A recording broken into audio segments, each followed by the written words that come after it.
একটু সমস্যা হয়েছিল, তো কিছুতে খুলছিল না, তারপরে খুললেও তো ঠিকমতো পতাকাটা ছাড়াচ্ছিল না।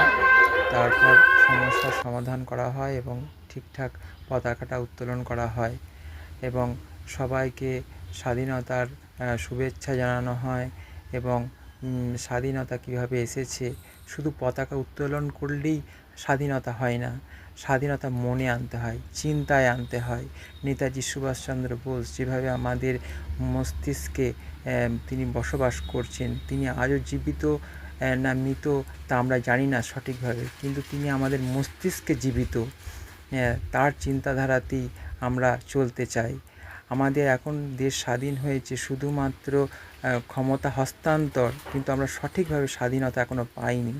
সেই উদ্দেশ্যেই আমাদের চলন, যেন আমরা প্রকৃত স্বাধীন হয়ে উঠতে পারি।